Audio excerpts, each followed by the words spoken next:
நம்ம இன்னைக்கு வீடியோல பார்க்க பார்த்தீங்கன்னா, நடந்த T20 வேர்ல்டு கப்ல ஆஸ்திரேலியாவுக்கும், இந்தியாவுக்கும் நடந்த மேட்சோட ஹைலைட்ஸ் தான் பார்க்க போறோம். இதில டாஸ் வின் பண்ண ஆஸ்திரேலியா பார்த்தீங்கன்னா, பவுலிங்க சூஸ் பண்ண Indian team opening பேட்ஸ்மேனான Virat Kohli, Rohit Sharma களத்தில இறங்குறாங்க.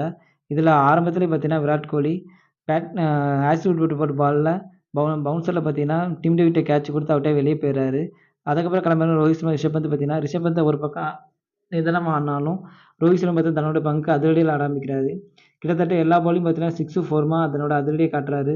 ஸோ, அதனால பார்த்தீங்கன்னா, ஆஸ்திரேலியா டீம் பவுலர் பார்த்தீங்கன்னா, ரொம்ப திணர்றாங்க. பட் 5 ஓவர் முடிவுல பார்த்தீங்கன்னா, இந்தியன் ஸ்கோர் பார்த்தீங்கன்னா 51 ரன்னா உயர்ந்தது. அதில பார்த்தீங்கன்னா, ரோஹித் சர்மாவே கிட்டத்தட்ட 50 ரன் கிட்ட அவரே அடிச்சு, தன்னோட அரைசதத்த பூர்த்தி பண்றாரு. மறுமுனையில பார்த்தீங்கன்னா, ரிஷப் பந்த் பார்த்தீங்கன்னா, ஒரு பக்கம் தன்னோட அதிரடிய காட்ட ஆரம்பிக்கிறாரு. ஒரு 6, ஒரு 4 கிட்ட அடிக்கிறாரு. எதிர்முனையில பார்த்தீங்கன்னா, ரோஹித் சர்மா தன்னோட பங்குக்கு அவரும் பார்த்தீங்கன்னா 6, 4மா விளாச, மறுமுனையில இருக்க ரிஷப் பந்த் 15 ரன் இருக்கும்போது பார்த்தீங்கன்னா, ஸ்டோனிஸ் போட்ட பால்ல பார்த்தீங்கன்னா, ஸ்லோவர் பால்ல கேட்ச் குடுத்து அவரும் அவுட் ஆகி வெளியே போயிறாரு. அதுக்கப்புறம் சூரியகுமார் யாதவ் இருக்கார். சூரியகுமார் ஆரம்பத்திலேருந்தே ஹிட் பண்ணி விளாட ஆரம்பிக்கிறாரு. ஸோ, அவரும் வந்து தன்னுடைய பங்குக்கு 4, 6மா அடிச்சிட்டு இருக்காரு. ரோஹித் சர்மா பார்த்தீங்கன்னா, கிட்டத்தட்ட 92 இருக்கும்போது மிச்சல் ஸ்டார்க் போட்ட பால்ல பார்த்தீங்கன்னா, கிளீன் பவுல்டு அவுட் ஆகி வெளியே போயிறாரு. அப்போ பார்த்தீங்கன்னா, இந்தியன் அணி ஸ்கோர் பார்த்தீங்கன்னா, 127க்கு 3ன்னு இருக்குது. ஸோ, அதுக்கப்புறம் பார்த்தீங்கன்னா, சிவம் துபே கிளம்புறாங்க. சிவம் துபே பார்த்தீங்கன்னா, மறுமுனையில அதிரடி காட்ட ஆரம்பிக்க 2 பேரும் பார்த்தீங்கன்னா, அந்த 2 ஜோடி அணி பார்த்தீங்கன்னா, நல்லா டீம் ஸ்கோர அதிகமா கொண்டு போயிட்டு இருக்கிறாங்க. ஸோ, அதுக்கப்புறம் பார்த்தீங்கன்னா, சூரியகுமார் யாதவ் 31 ரன் கிட்ட விளாசுறாரு. அந்த 31 ரன்கள் இருக்கும்போது பார்த்தீங்கன்னா, மேத்யூ வேட்ட கேட்ச் குடுத்து அவரு அவுட் ஆகி வெளியே போயிறாரு. ஸோ, அதுக்கப்புறம் ஹர்திக் பாண்டியா ஜோடிஸ்க்காக இது. சிவம் துபே மறுமுனையில பார்த்தீங்கன்னா, ஸ்டோனிஸ் பால பார்த்தீங்கன்னா, நல்லா ஹிட் பண்ணி விளாடுறாரு. அதேமாதிரி ஹர்திக் பாண்டியாவும் நல்லா ஹிட் பண்ணி விளாட ஆரம்பிக்கிறாரு. பட் ஸ்டோனிஸ் போட்ட ஸ்லோவர் பால்ல பார்த்தீங்கன்னா, சிவம் துபே கேட்ச் குடுத்து அவரு 28 ரன்னுக்குள்ள வெளியே போயிறாரு. ஸோ, அதுக்கப்புறம் ஜடேஜா இறங்குறாங்க.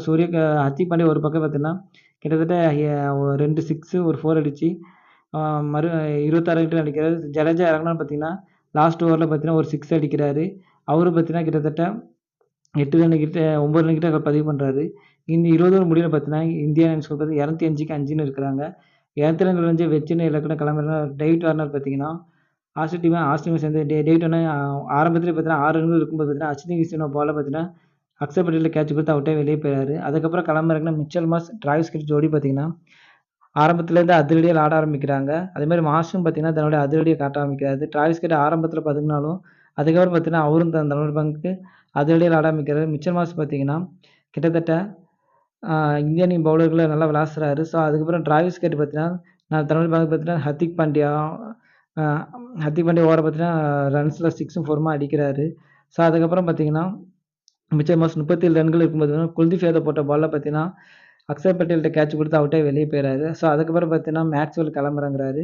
ஆனா மேக்ஸ்வெல் களமிறங்குறாரு. அப்போ பார்த்தீங்கன்னா, 10 ஓவர் முடிவுல பார்த்தீங்கன்னா, ஸ்கோர் பார்த்தீங்கன்னா 95க்கு 2ன்னு ஆஸ்திரேலியா டீம் இருக்கிறாங்க. டிராவிஸ் ஹெட் பார்த்தீங்கன்னா 46 ரன்கள் இருக்கிறாரு. ஸோ, அதுக்கப்புறம் பார்த்தீங்கன்னா, ஜடேஜா போட்ட பால்ல பார்த்தீங்கன்னா, டிராவிஸ் ஹெட் பார்த்தீங்கன்னா 50 ரன் கிட்ட விளாசுறாரு. ஸோ, அதுக்கப்புறம் மேக்ஸ்வெல் பார்த்தீங்கன்னா, தன்னுடைய பங்குக்கு ரிவர்ஸ்ல பார்த்தீங்கன்னா, கிட்டத்தட்ட 2 4 அடிக்கிறாரு. அது மட்டும் இல்லாம ஒரு 6ம் அடிக்கிறாரு. ஸோ, அது மட்டும் இல்லாம பார்த்தீங்கன்னா, 20 ரன்கள் கிட்ட இருக்கும்போது பார்த்தீங்கன்னா, குல்தீப் யாதவ் போட்ட பால்ல பார்த்தீங்கன்னா, கிளீன் போல்டே அவுட் ஆகி வெளியே போயிறாரு. டிராவிஸ் ஹெட் மறுமுனையில பார்த்தீங்கன்னா, நல்லா ஸ்கோர் அடிக்கிறாரு. ஸோ, அதுக்கப்புறம் கிளம்புன ஸ்டோனிஸ் ரொம்ப எதிர்பார்த்த ஸ்டோனிஸ் பார்த்தீங்கன்னா, 2 ரன்கள் இருக்கும்போது அக்ஸர் பட்டேல் போட்ட பால்ல பார்த்தீங்கன்னா, ஹர்திக் பாண்டியாட்ட கேட்ச் குடுத்து அவுட் ஆகி வெளியே போயிறாரு. ஸோ, அதுக்கப்புறம் இறங்குன டிம் டேவிட் பார்த்தீங்கன்னா, ஒரு மறுமுனையில ஆட ஆரம்பிக்கிறாரு. டிராவிஸ் ஹெட் பார்த்தீங்கன்னா, மறுமுனையில பார்த்தீங்கன்னா, அதனோட அதிரடி மூலமா அதிரடியா ஆட ஆரம்பிக்கிறாரு. அதுக்கப்புறம் டிராவிஸ் ஹெட் 76 ரன்கள் இருக்கும்போது பார்த்தீங்கன்னா, த த 76 ரன்கள் பார்த்து ரோஹித் சர்மாட்ட கேட்ச் குடுத்து அவுட் ஆகி வெளியே போயிறாரு. ஸோ, அதுக்கப்புறம் பார்த்தீங்கன்னா, ஆ ஆஸ்திரேலியா டீமோட 17 ஓவர் முடிவுல பார்த்தீங்கன்னா, 153க்கு 5ன்னு இருந்துச்சு. கிட்டத்தட்ட 18 பாலுக்கு 53 ரன்கள் தேவைன்னு இருந்துச்சு. ஸோ, அதுக்கப்புறம் பார்த்தீங்கன்னா, மேத்யூ வேட் இருந்தாரு. மேத்யூ வேட் பார்த்தீங்கன்னா, குல்தீப் யாதவ் போட்ட பால்ல அவுட் ஆகி வெளியே போயிறாரு. ஸோ, அதுக்கப்புறம் பேட் கமின்ஸ் இறங்குறாங்க. டிம் டேவிட்டும் பார்த்தீங்கன்னா, மறுமுனையில அடிச்சு ஆடுறாரு. பட் ஹர்ஷ்தீப் சிங் போட்ட பால்ல பார்த்தீங்கன்னா, அவரு கேட்ச் குடுத்து டிம் டேவிட்டும் வெளியே போயிறாரு. அதுக்கப்புறம் பார்த்தீங்கன்னா, களத்தில பார்த்தீங்கன்னா, பேட் கமின்ஸ், மிச்சல் ஸ்டார்க் தான் இருக்கிறாங்க. கிட்டத்தட்ட 14 பாலுக்கு 40 ரன்கள் தேவை இருக்கும்போது, பட் அவங்களால பார்த்தீங்கன்னா, அந்த அளவுக்கு விளாட முடியல. முடிஞ்ச அளவுக்கு அவங்க பார்த்தீங்கன்னா, பும்ரா லாஸ்ட் ஓவர் பந்து வீசினாரு. ஸோ, அவங்க ஓவர்லயும் பார்த்தீங்கன்னா, அந்த அளவுக்கு அவங்களால ஸ்கோர் பண்ண முடியாம போயிருது.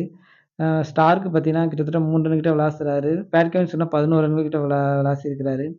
20 ஓவர் முடிவுல பார்த்தீங்கன்னா, ஆஸ்திரேலியா டீம் பார்த்தீங்கன்னா, கிட்டத்தட்ட 181 ரன்கள் தான் அடிக்க முடியுது. 7 விக்கெட் மட்டும் வீழ்த்தியிருக்கிறாங்க. கிட்டத்தட்ட பார்த்தீங்கன்னா, 24 ரன்கள் வித்தியாசத்தில இந்தியா டீம் வின் பண்ணி செமிஃபைனல் போயிறாங்க. ஆஸ்திரேலியா பார்த்தீங்கன்னா, டிஸ்குவாலிஃபை ஆயிடுறாங்க. Thank you.